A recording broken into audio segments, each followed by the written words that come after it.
does the tilling of the garden. We're tilling in all the old leftover vegetables and just the plant material that was left behind to hopefully add some nutrients back into the soil. And then we have a whole bunch of leaf mulch that we're putting in here.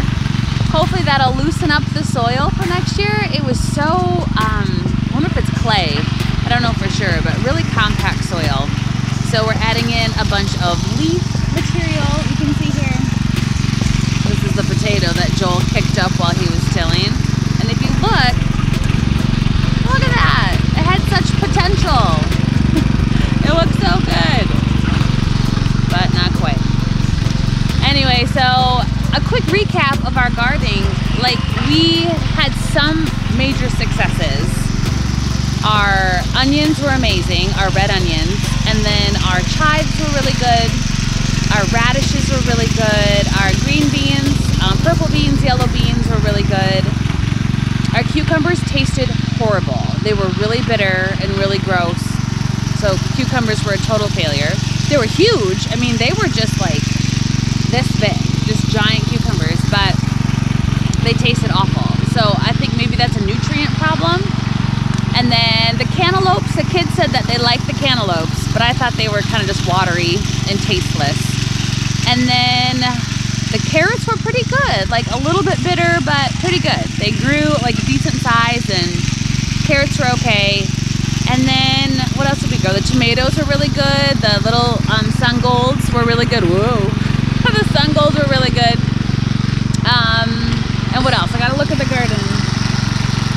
Carrots, potatoes. Obviously, the baby red potatoes, almost nothing. And then same with our sweet potatoes, almost nothing. So I wonder if that's like a water issue as well. I don't know. I need to do some more research. I'm still in the grammar stage of figuring out gardening in general. And then I think that's everything. Yeah, so it's kind of our recap. So I'm trying to decide next year if I'm gonna do a full-blown veggie garden again, or I'm considering doing just all pumpkins and some gourds. Because you know, obviously it's fall now and there's pumpkins and gourds everywhere, and I'm thinking maybe next year just let's amend the soil, put in a bunch of compost and mulch and just grow some pumpkins. I'm gonna research and see how demanding pumpkins are on the soil, how much they're gonna suck nutrients out. And if it's not too bad, I'm just gonna do a pumpkin patch next year, I think, and a bunch of gourds. Joel is heading down here to the second hayfield, and he's just gonna brush mow some of this growth here. We weren't able to use it for cutting hay yet this year. It still needed to have a lot of logs pulled out of it.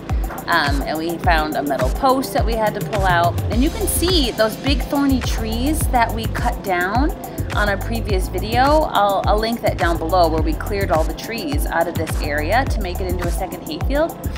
Just in one season, they have already grown up almost 6 feet. And so Joel is down here brush mowing them to keep them down low. So this will be ready for hay in the spring.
Okay, well that's it for our projects here during the last week of fall. Thanks so much for stopping by, and we'll see you again next week.